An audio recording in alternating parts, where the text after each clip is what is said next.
It was originally my intention to cram this entire concept into one video, but as it's simply too deep and heavy of an issue for a single video to do it justice, I've chosen to make it a series to which I'll contribute additional information when needed. This is specifically intended for those considering a career in public education. Maybe you're about to start college or in the process of earning a teaching certificate. Maybe you're a 35-year-old looking to switch professional careers, throwing your hat into the ring of education.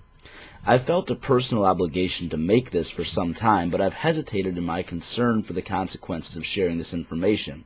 This isn't my jaded attempt to discourage people from the profession I currently hold. However, there is a rather naive attitude about the career of teaching, and I'd like to help people make a more informed decision about that career. To do so as genuinely as possible, I'll explain that I've worked in public education for several years now as a high school teacher. Most of that time has been in a poor rural school district in southern United States. Each state, district, and individual school has unique problems and positive elements, and I want to make it clear that I do not pretend to speak on behalf of the entire country based on my limited geographical exposure. I encourage other teachers from various areas to comment and post video responses of your own that may offer contrary information to what applies to my specific experience in all of these videos. Again, the goal is to help prospective teachers make informed decisions about their potential careers. I expect that some of the issues I bring up are practically universal, and some are specific to my region. My intention here is not to vent my frustrations or complain about my job, but to be informative and to pull no punches in the process. One essential skill for teaching that I'm going to cover here cannot be learned from a textbook or even taken from direct observations. That skill is classroom management, and a teacher can't truly begin to develop it until he or she is put in charge of his or her own class. As essential and challenging as that skill is in professional education, it's something that most lay people have little to no understanding of. Even college students passionate about that area of study are currently engaged in methods classes still don't quite understand it. Most people are naively under the impression that a teacher's job is simply to dispense information to a room full of young people in such a way that they can understand it, which frankly is hard enough. If any of those kids misbehave, the teacher just sends them to the principal's office because the school administration's only job is to sit around and handle disciplinary issues all day long. In reality, that's one of the last things administration has time to deal with, and if disciplinary issues keep happening in your room, you're the one who's going to be blamed for them.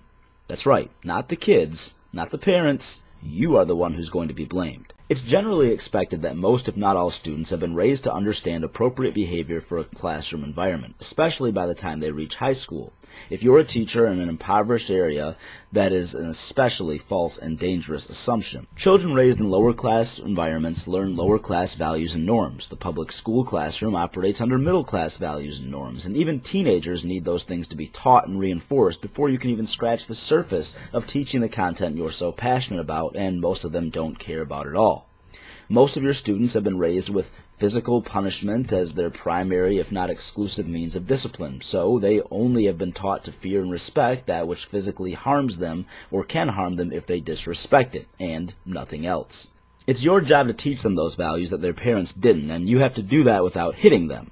The best means for getting through to them is different based on each one, just like teaching them, but you don't have the luxury of teaching one student at a time, so you have to appeal to multiple learning styles at the same time, and that's just to teach them how and why to behave. Depending on the grade, you'll have some students practically mature enough to be in college in the same class as students who are literally at the maturity level of elementary school students.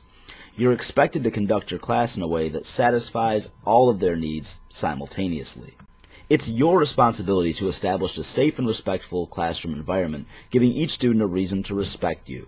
That includes students who show up late for your class. I've been told before that it was my fault that students were late because I didn't make it clear that they need to be there on time, or made my classroom a desirable enough location for them, despite following my school's absence and tardy policy to the letter.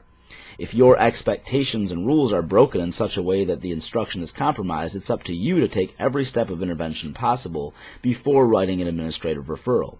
You have to conference with them, consult school counselors, call home even if the numbers don't work or parents tell you that it's your job or they don't know what to do with their own kids. If you plan on becoming a public school teacher, keep in mind that teaching, enforcing, and maintaining appropriate behavior in a safe and respectful environment full of poorly raised kids who have a negative disposition to the gift you're attempting to give them is just one of the many impossible parts of your job description.